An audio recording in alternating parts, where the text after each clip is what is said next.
Baik, terima kasih Pak Ardi. Mohon maaf Bapak Ibu sekalian, ada kesalahan teknis ini. Tetapi tadi ada pertanyaan mengenai apa yang sudah dicoba di penelitian itu.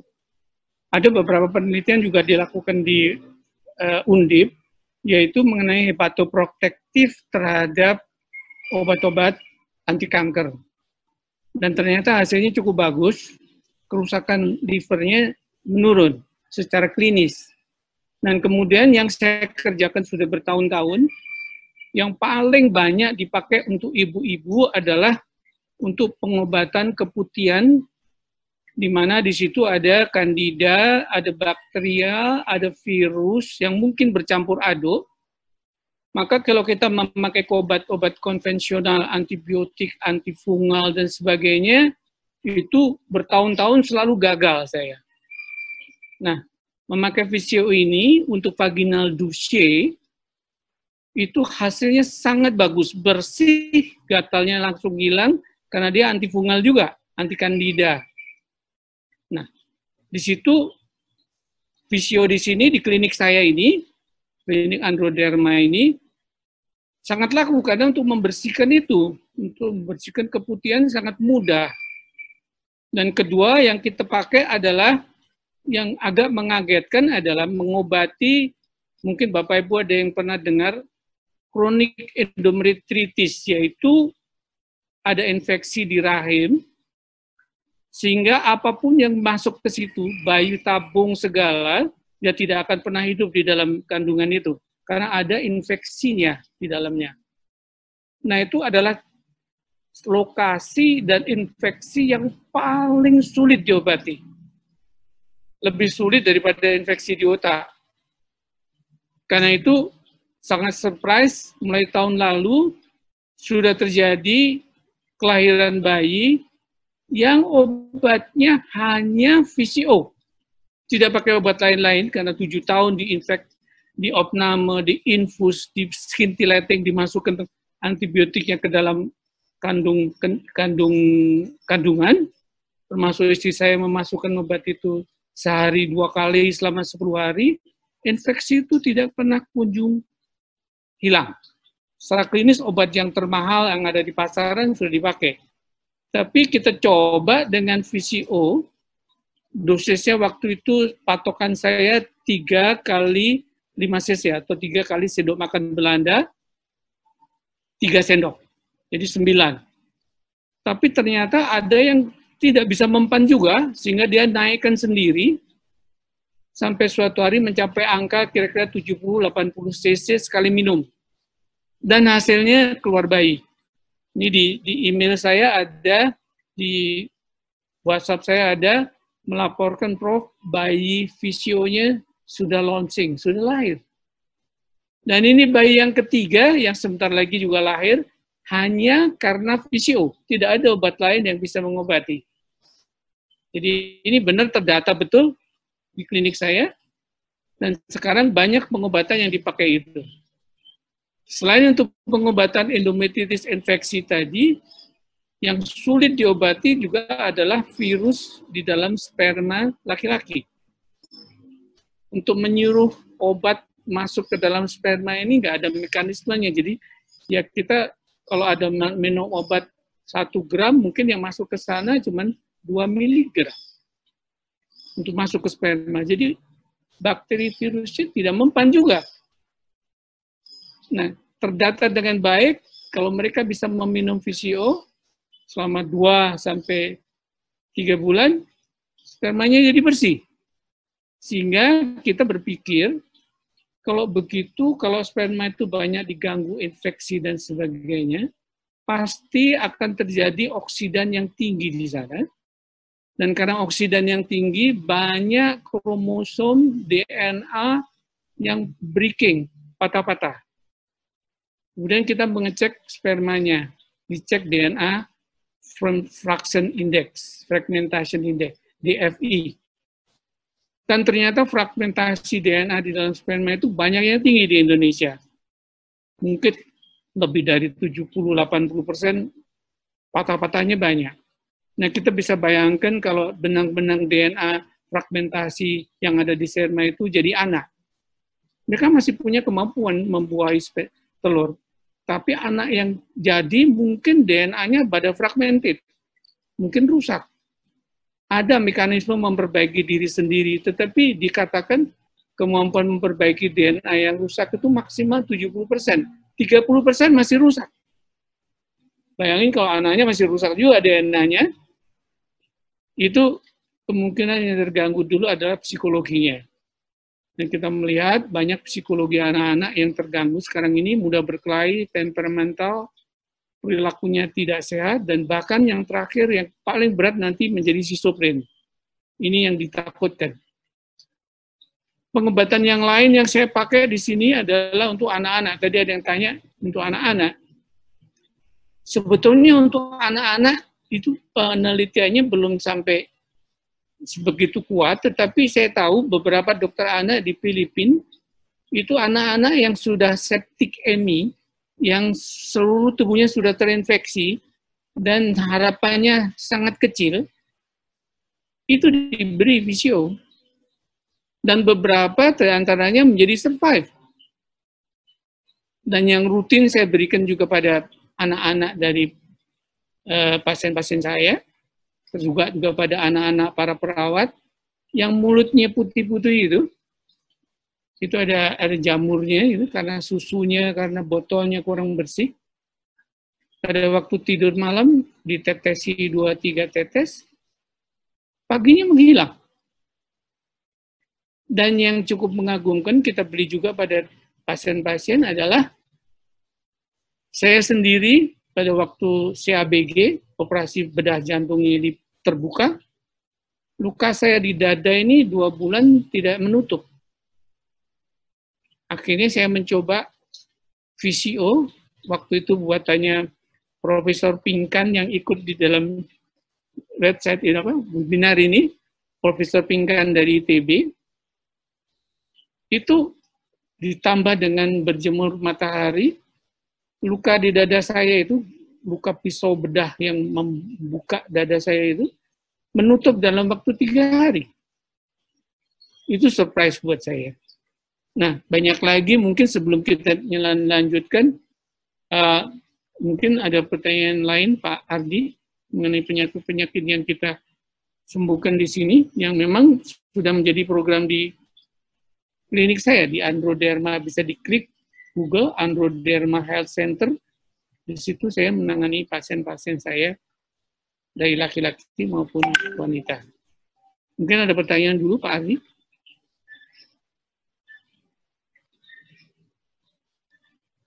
Dari visio ini termasuk yang terkait dengan objin ya, objin dan terutama juga tentang kesuburan itu. Nah, ini ada pertanyaan tadi dari Mas Anas ini, saya lihat, silakan Mas Anas Ahmad ini, beliau adalah praktisi diet rendah karbon, rendah karbohidrat.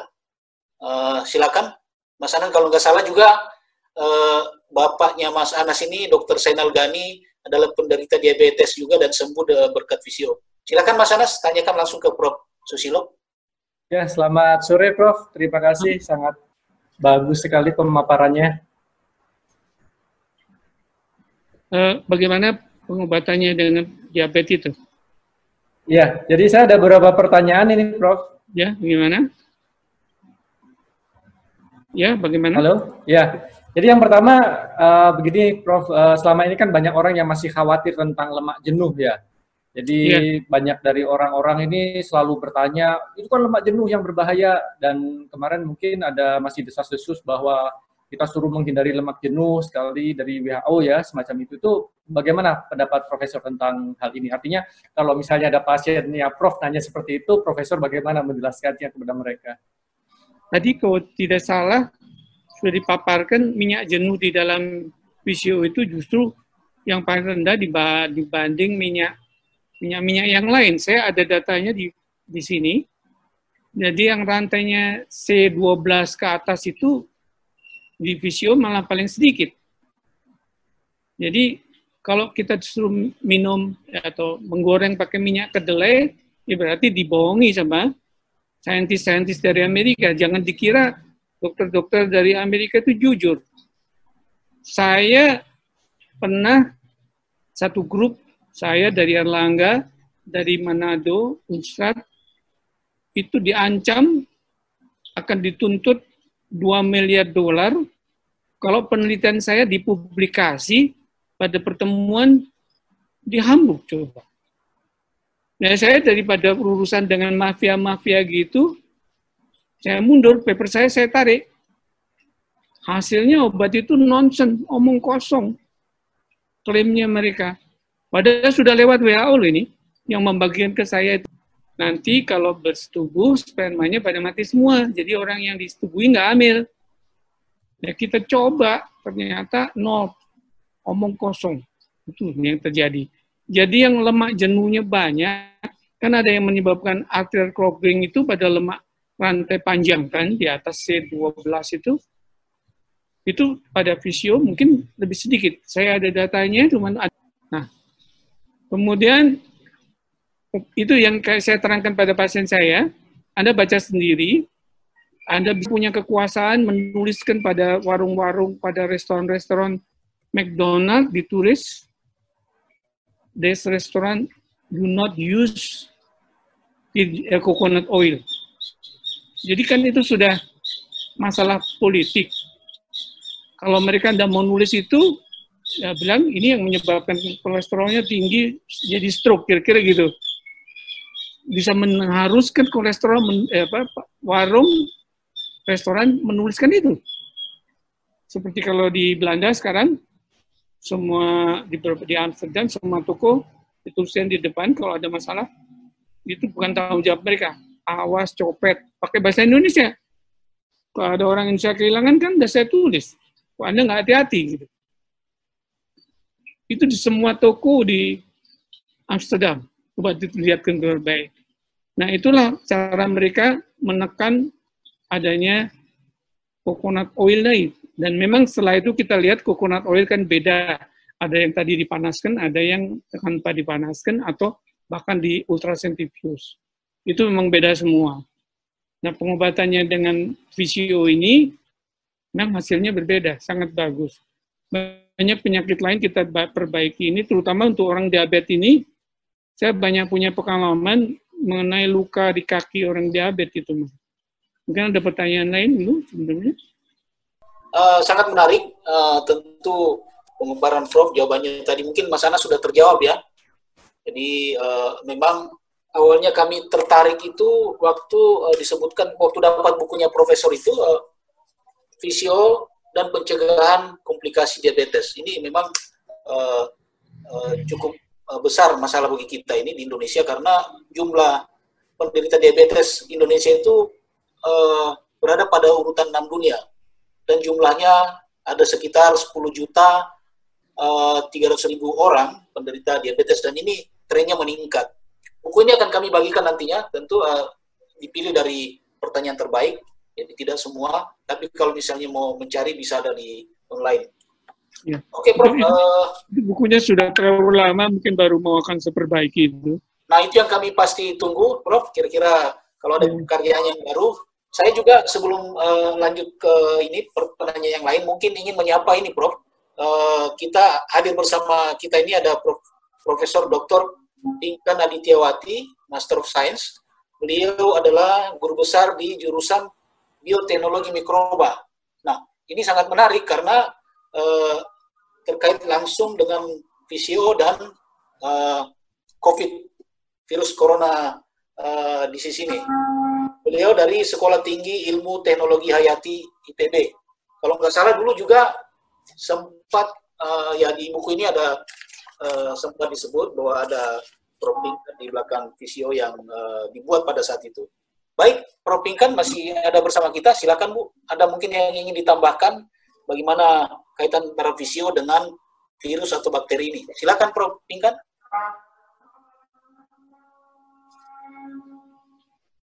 Prof. Pinkan masih ada dengan kita?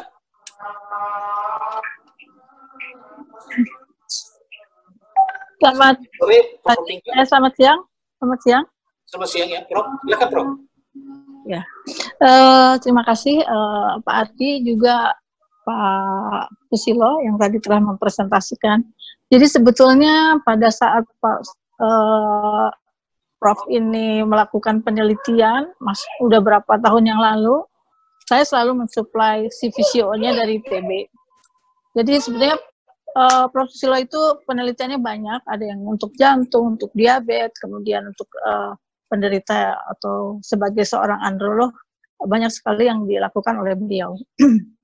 Nah, kalau di tempat kami, VCO ini memang udah diutak-atik macam-macam, bagaimana cara membuat mengisolasi laurinnya, kemudian monolaurinnya, dan sebagainya, dan kemudian juga dipakai untuk beberapa penelitian, terutama untuk mencegah ketergantungan terhadap rokok dan obat-obatan terlarang. Dan ternyata hasilnya sangat baik. Tapi seperti tadi yang dikatakan oleh Prof. Susilo bahwa kami juga sangat sulit untuk mempublikasikannya. Mungkin yang lolos publikasi itu adalah yang untuk ketergantungan perokok ya. Sebetulnya kami juga punya penelitian untuk luka ya, luka-luka diabetes dan sebagainya yang mungkin tidak dapat dipublikasikan karena memang ada masalah-masalah di mana kita tidak bisa mempublikasikan hasil-hasil penelitian kita. Mungkin itu tambahan dari saya. Sekian, terima kasih. Baik, Prof. Mungkin ada tambahan Pak Adi. Khusus untuk luka diabetes, itu justru itu pilihan pertama pengobatannya pakai VCO. Karena luka diabetes itu, kalau kita pakai betadin membersihkannya, pakai rifanol membersihkannya, kan kayak dikompres itu, maka lukanya kalau bahasa Jawa itu jadi medok. Kalau bahasa kedokterannya maserasi. Kalau maserasi, maka kesembuhannya dikasih obat apa saja, ya tidak akan sembuh-sembuh. Nah, kalau kita berikan VCO, selain dia bersifat antibiotik, tidak akan menyebabkan lukanya itu jadi maserasi, jadi medok gitu. Sehingga saya waktu haji, ada teman yang minta dibawakan itu untuk mengobati kakinya yang diabetes pada waktu haji itu, berdarah-darah terus. Tapi tidak membusuk. Setelah itu pulang sembuh langsung. Itu khusus untuk kaki luka diabetes yang kalau diberikan rifanol maupun betadin, sel-selnya untuk membelah, menormalkan lagi itu menjadi sulit. Seperti halnya kalau kita ngobati wanita yang melahirkan yang kita lakukan episiotomi, kita robek vaginanya itu jarang kita kasih betadin. Kalau dikasih betadin, tidak nempel-nempel itu, robek terus vaginanya. Jadi kita biarkan aja, kita bersihkan pakai NaCl aja. Nah, di situ diabetes khusus itu. Dan yang sekarang sedang mulai juga, ini kalau kita bilang Indonesia ini kan sekarang ini sudah mulai menjadi negara dengan jumlah orang yang gemuk itu sangat tinggi. Nah, wanita-wanita yang gemuk biasanya sulit punya anak karena telurnya nggak bisa pecah. Kita sebut polycystic ovarian syndrome. Pengobatan yang khas tidak ada.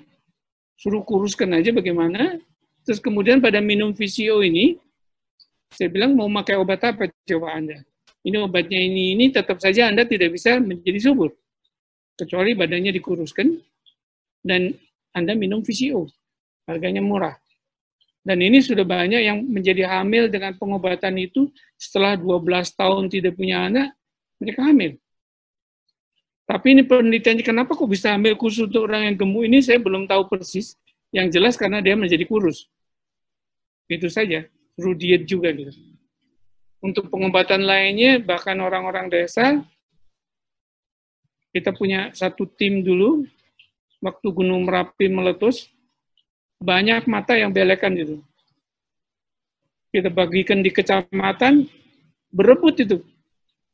Karena 1 kali 2 tetes sudah sembuh matanya yang kena debu gunung itu. Mereka banyak sekali dipakai di daerah-daerah yang sedang ada outbreak sakit mata itu. Yang kena virus juga, kena kotoran juga. Saya kira itu kebanyakan yang kita kerjakan di Indonesia, di Semarang, Jawa Tengah, dan beberapa juga ke Jawa Timur, teman-teman di sana mengikuti. Dan yang terakhir adalah mengobati sakit mah. Ini yang menyebabkan banyak laku. Ini banyak sekali pasien-pasien saya yang semua.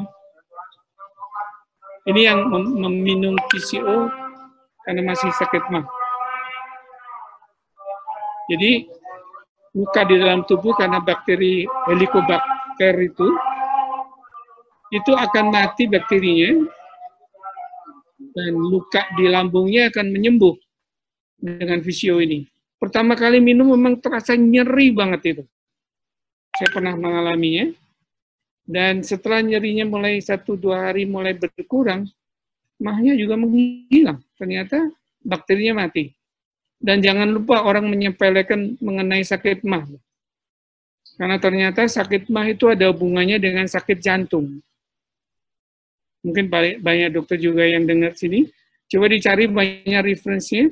Orang yang sering sakit mah itu cenderung kena serangan jantung juga.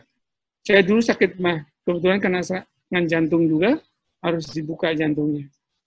Kenapa? Begitu ada kuman-kuman di lambung yang merogoti lambungnya, dia akan mengeluarkan toksin-toksin yang nyampe pada pembuluh darah jantung yang besar itu. Sehingga terjadi inflamasi dan foaming, seperti berbusa-busa dindingnya, dan menyebabkan pembuluh darah jantung tersumbat. Jadi bisa dipakai untuk berikan orang yang sakit mah. Pelan-pelan tentunya, banyak dulu, naik-naik. Dan yang saya inginkan sekarang yang kita coba terpikir dalam kepala saya, bagaimana kalau monolaurat itu atau laurin itu diproduksi dengan dosis yang sedikit, kita bisa campurkan pada makanan sebagai bahan yang memang sebenarnya ada di dalam makanan dan menjadikan dia tidak terkena bakteri atau virus, yang virus borne food, jadi yang ikut dalam makanan. Itu banyak sekarang, mulai banyak orang keracunan dan sudah ada korbannya juga gitu ya. Itu yang ingin saya pikirkan tuh bersama-sama dipakai untuk menanggulangi masalah-masalah itu. Jadi pemakaian Visio ini banyak sekali di saya, contohnya obatnya juga untuk dipakai apa saja, dan yang paling penting Visio itu tidak menyebabkan resistensi pada mikroba. Karena apa? Karena yang dirusakkan dinding selnya, dinding RNA-nya, yang trilayers membrane itu. Jadi tidak ada yang bisa dirusak kemudian resisten untuk tidak mempan pada Visio ini. Tidak pernah terjadi resistensi pada Visio. Saya belum pernah dapat referensinya bagaimana biar resisten. Yang sekarang terjadi adalah termasuk TBC, termasuk para mahasiswa ini, mungkin yang punya mahasiswa, hati-hati, banyak TBC yang multi-drug resistant, MDR. Itu nggak ada obatnya. Dia akan mengeluarkan TBC pada teman-teman lain yang akhirnya juga multi-drug resistant. Tidak bisa diobati. Waktu itu pada rapat senat saya guyon-guyon aja dan dicoba benar memang. Mahasiswa dengan MDR itu, multi-drug resistant, coba dikirim kembali ke kampung halamannya, ditungguin bapak ibunya, kalau perlu dikasih biaya untuk mengistirahatkan tubuh dan pikiran di daerahnya. Tapi di dalam hati saya bilang, nah ini kalau saya taruh di universitas, di fakultas, masuk terus kan temannya TBC semua nantinya, nggak ada yang bisa diobati. HIV juga banyak. HIV ini saya sudah ada 4 pasien yang saya izinkan untuk punya anak, karena virus HIV-nya, virus load-nya menjadi undetected. Kalau virusnya diperiksa di laboratorium yang canggih di Indonesia ini tidak ketemu, maka orang itu boleh punya anak, karena anaknya nggak akan ketularan.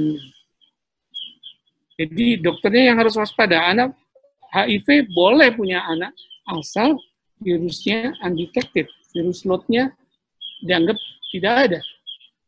HIV ini sudah ada 4 pasien yang hamil sekarang. Mereka kemana-mana ditolak dokternya. Nanti kalau anaknya kena, Anda nuntut saya. Itu yang terjadi pada HIV. Dan ternyata bisa dengan VCO ini. Sudah ada 4 tercatat di klinik saya, HIV-nya, virus loadnya undetected. Dan apalagi kalau yang paling susah, mungkin Bapak Ibu tidak sadar, bahwa di sekitar Bapak Ibu itu ada virus-virus yang sebenarnya sangat ganas, yaitu cytomegalovirus dan Epstein-Barr virus. Epstein-Barr itu yang kena Olga sama Bapak pemuka agama itu. Obatnya tidak ada. Nah, kalau obatnya tidak ada, mau diapain? Cytomegalovirus ya tidak ada obat untuk membunuh virus itu. Tapi orang tidak ribut karena tidak mati langsung, matinya lama. Biasanya kena tumornya Olga itu Hodgkin disease. Kebetulan saya kena Hodgkin disease. Dan pada waktunya itu saya dibilang umurnya tinggal maksimal 1 tahun. Tapi alhamdulillah saya minum visionya. Nah ini, terima kasih Prof. Pinkan. Ada termasuk yang menyelamatkan saya. Minum visionya Prof. Pinkan itu Epstein-Barr-nya hilang. Sehingga saya masih hidup sampai sekarang. Dan tumornya hilang. Setelah diambil 6 di leher ini ada luka-luka pada penyakit limfoma maligna atau Hodgkin disease yang membunuh teman-teman kalau kena itu biasanya meninggal. Satu calon menteri ekonomi di Indonesia dari Gajah Mada juga tidak ada karena virus yang sama. Nah, untuk virus-virus itu kita tidak ngomong mengenai COVID-19 ini, virusnya menghilang. Nah, COVID-19 itu sama. Saya sudah baca-baca mengenai yang terbaru mengenai eukaliptus. Kalau kita melihat virusnya ada di berbagai tempat ini. Virusnya itu ada di sputum, ada di hidung, ada di feses, dan ada juga di berbagai tempat. Ini obat-obat yang bisa masuk ke situ mana saja kan? Sulit sekali.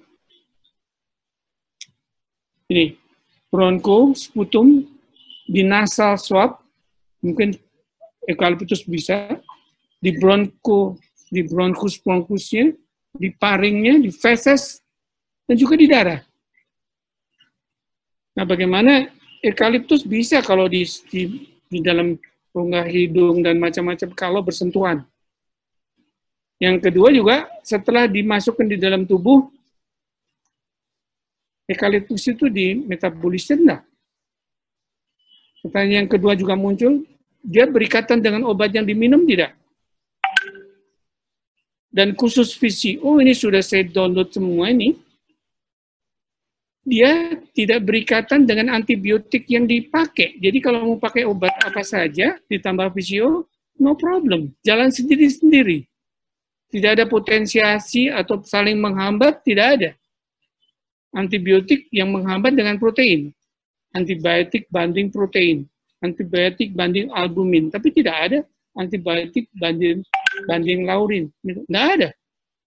Jadi mereka akan saling menguatkan, berjalan sendiri-sendiri untuk antibiotiknya. Nah, oleh karena itu, ideal sekali sebenarnya diminum sebagai preventif. Terutama untuk menaikkan berbagai macam. Ini penelitian dari Indonesia menunjukkan makrofagnya menjadi lebih aktif.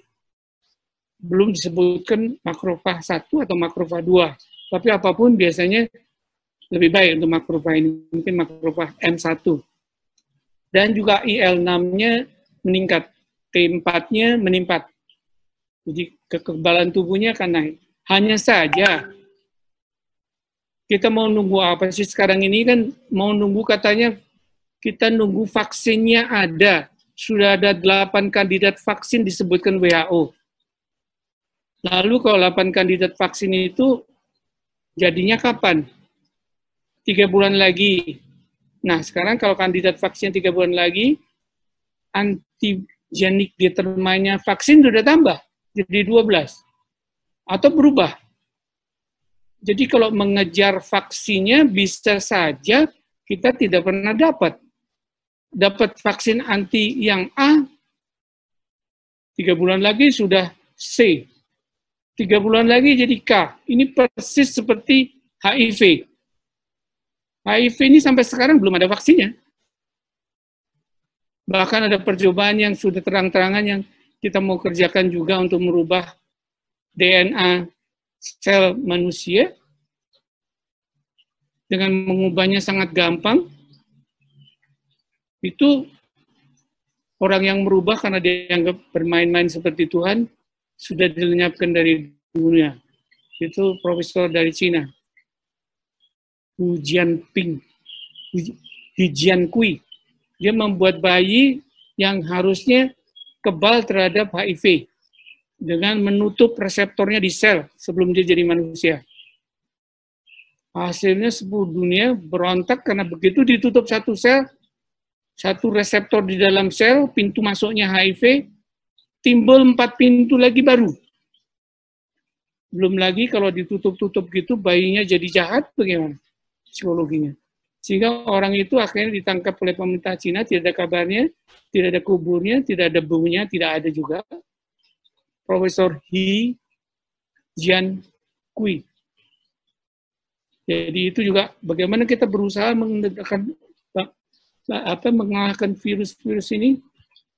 Ini kita lakukan kalau bioteknologi, mungkin ada yang sudah mulai familiar dengan CRISPR, yaitu merubah pisau guntingnya DNA di dalam sel, yang akan berusaha merubah orang, sehingga mungkin bisa membuat orang yang nempel kayak Spider-Man, bisa. Secara teoritis, it's possible. Nah, sekarang kita pakai obat yang, bukan obat, makanan, yang bisa tubuhnya menjadi kekebalannya naik, dan mempersiapkan cairan di dalam tubuh, lipid profil yang kalau ada virus masuk, di dinding selnya jadi rusak.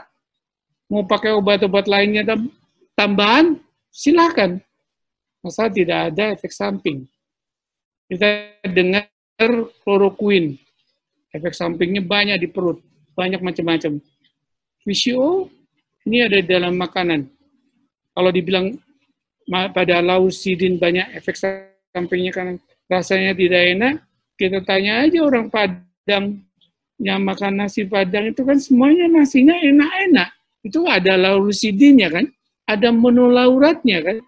Nggak tahu berapa banyaknya, mungkin Prof. Pinka nanti bisa neliti kalau rendang itu berapa sih gitu. Sehingga mereka jadi awet dan sehat juga gitu. Itu antara lain yang kita berikan pada pasien-pasien saya di sini gitu. Iya, saya kira gitu Pak Ardi. Baik Prof. Ya, terima kasih penjelasannya. Memang kelihatannya banyak pertanyaan ini. Ada beberapa termasuk ini terkait dengan kesuburan, Prof. Ya. Kira-kira dosisnya bagaimana kalau misalnya konsumsi VCO? Terus juga apakah VCO ini aman buat bayi? Dan berapa juga, ya sama dosisnya berapa? Seperti itu, Prof. Baik, kalau dengan bayi saya nggak ada pengalaman kecuali moniliasis itu aja, putih-putih itu. Saya bukan dokter anak, jadi kalau anak sudah mau meninggal di ICU, di CCU, mungkin dokter anak yang harusnya mencoba gitu. Bilang saja, ini anaknya hopeless sudah, infeksi seluruh tubuh, kita tambahin ini boleh enggak, minta izin. Kemudian kita buat inform consent. Mungkin lebih bagus. Tetapi jelas tidak ada sesuatu yang menghalangi karena toksisitasnya hampir tidak ada. Mungkin ada reaksi dari gastrointestinal saja, diare dan sebagainya. Saya saja kalau minum visio 3 sendok, diare saya. Ini 1 tidak, pelan-pelan mungkin dinaikkan. Kemudian mengenai visio untuk penyakit macam-macam itu, untuk kesuburan, itu tergantung orangnya Pak. Kalau orangnya tidak mentoleransi mengenai VCO, biasanya 2 sendok makan 3 kali sehari. Ada yang ya, kalau memang dia tidak mau betul mual gitu ya sudahlah daripada kamu nggak minum VCO, ini masalahnya murah dan tidak ada efek samping, 1 sendok 3 kali ya nggak apa-apa. Tetapi dosis maksimalnya ini hampir nggak ada, saya tidak pernah dapat. Pasien saya yang paling gigih, yang akhirnya punya anak karena minum Visio itu, dalam satu kali minum antara 75 sampai 80 cc. Jadi botol Visio yang 250 cc itu habis dalam sehari. Saya juga bilang, ibu ini tekadnya luar biasa ya. Nah kan Prof bilang dikasih 20 cc, ini tambah bagus. Minum lagi, hasilnya kan begitu. Ya saya naikkan jadi 1 botol habis sehari. Iya bagus kok, tunggu aja hamilnya. Benar, hamil dia. Dia bilang baby Visio. Tidak mungkin jadi kalau tidak ada Visio. Jadi dosisnya berapa? Dosis yang umum itu biasanya 15 cc atau 3 sendok makan Belanda 3 kali sehari. Mau sebelum atau sesudah sama saja, nggak ada masalah. Tapi kalau sesudah makan tujuannya agak berbeda. Mau tidak mau orang minum Visio itu, kalau minum perutnya merasanya gimana ya, penuh gitu. Nah kalau sarapan, sebelum makan sarapan minum Visio dulu, perutnya kan penuh. Orang Jawa bilang sebah gitu. Saya juga bilang, kamu sudah perutnya sebah, tidak enak, kamu makan ya kebangetan gitu. Jadi nggak usah makan, nanti kan kurus. Iya betul juga gitu kan, karena nggak enak perutnya itu. Tapi mekanisme yang menyebabkan kurus langsung dari minyaknya, saya belum dapatkan. Tapi rata-rata kurus. Masih ada orang-orang yang bersaksi dan mengajak teman-temannya minum Visio itu, pasien saya dari Mimika.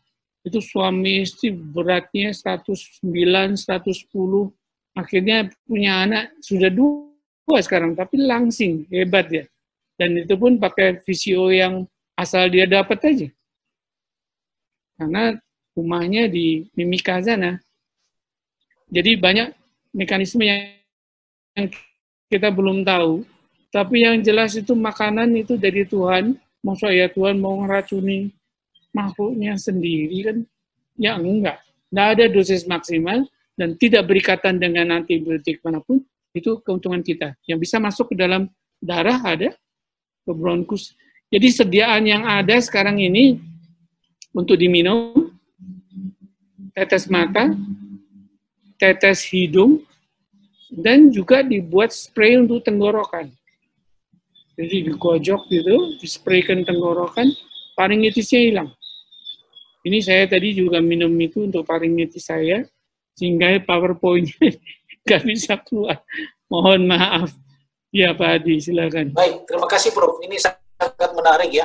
Jadi memang Visio ini adalah, ya bisa nggak kita sebut obat?